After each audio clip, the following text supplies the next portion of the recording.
La famille d'Amadou Abdourahmane s'apprête à rentrer au Mali après 1 an et demi au camp de réfugiés de Manguézé. Ils sont les premiers à bénéficier du rapatriement volontaire facilité par le Haut-Commissariat des Nations Unies aux réfugiés et ses partenaires.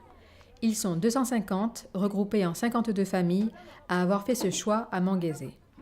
On veut rentrer, il y a la paix chez nous, on veut rentrer.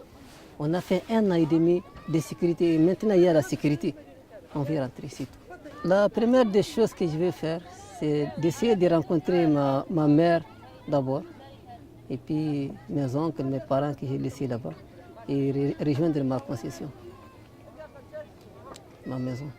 La veille, M. Karl Steinacker, représentant du Haut-Commissariat des Nations Unies aux réfugiés, et M. Amadou Namata, préfet de Walam, avaient lancé le démarrage officiel de ce processus de rapatriement volontaire vers les zones du Mali suffisamment sécurisées. Leur retour est facilité par la distribution de frais de subsistance et de voyage qui varient selon la distance à parcourir.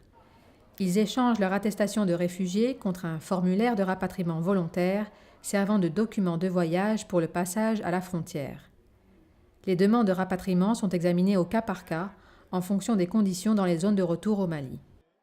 Dans les derniers mois, on a vu quand même une certaine amélioration de la situation dans certaines zones au Mali, et c'est maintenant aux réfugiés même de décider est-ce que le jour est arrivé pour eux de rentrer.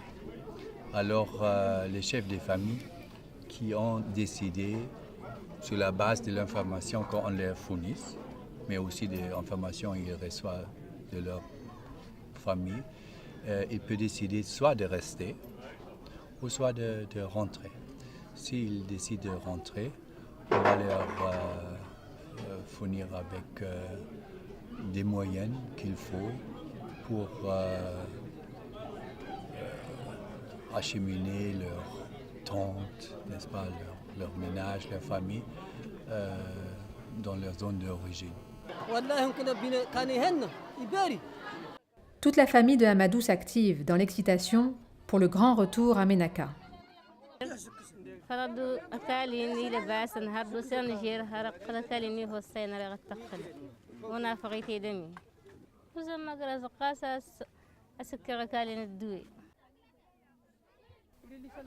Tata, 10 ans, se réjouit.